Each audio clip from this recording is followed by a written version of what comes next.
सुबह का समय था। एक विद्वान ब्राह्मण अपनी प्यारी मोटी ताजी बकरी को साथ लेकर दूसरे गांव जा रहा था। रास्ता सुनसान था और चारों ओर घना जंगल फैला हुआ था। चलो बेटी, जल्दी चलते हैं। शाम होने से पहले गांव पहुंच जाना है। उसी रास्ते के किनारे 3 चालाक ठग बैठे थे। उनकी नजर जैसे ही बकरी पर पड़ी, उनके मन में लालच आ गया।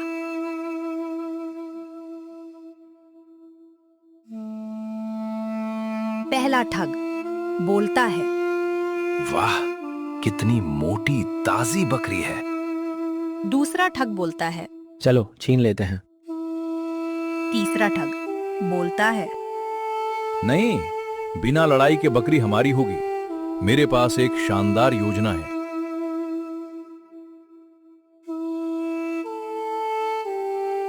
तीनों ठग हंसते हुए अपनी अपनी जगह छिप गए।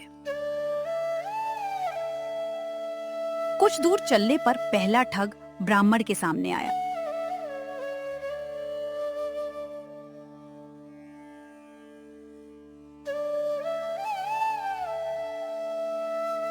पहला ठग बोलता है, प्रणाम पंडित जी, आपका ये कुत्ता बहुत सुंदर है।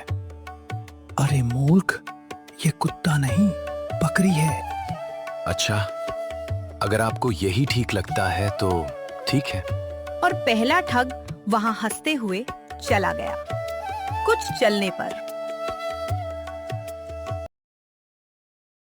थोड़ी देर बाद दूसरा ठग सामने आया।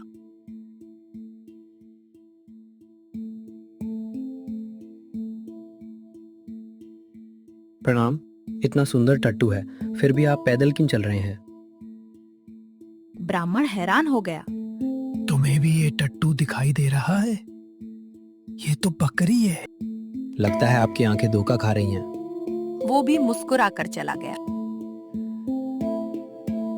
अब ब्राह्मण थोड़ा परेशान हो चुका था। तभी तीसरा ठग सामने आया।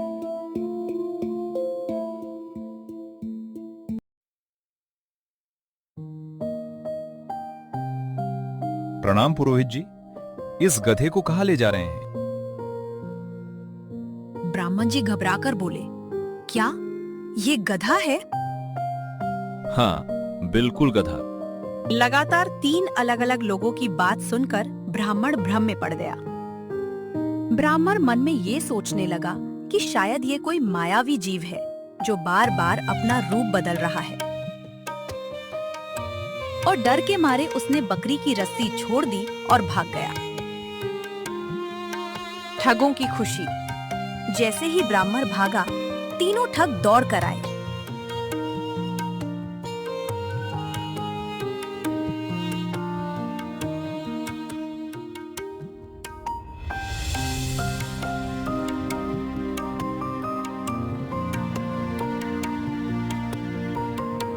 पहला ठग बोला, योजना सफल हो गई।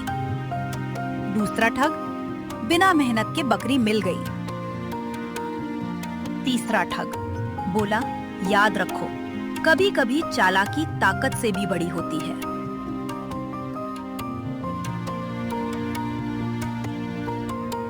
तीनों बकरी लेकर हंसते हुए वहां से चले गए। ब्राह्मण ने बिना अपनी आंखों पर भरोसा किए दूसरों की बातों पर विश्वास कर लिया और अपनी बकरी खो बैठा।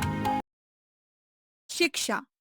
दूसरों की बातों में आकर अपनी सही समझ और सच्चाई पर कभी संदेह नहीं करना चाहिए।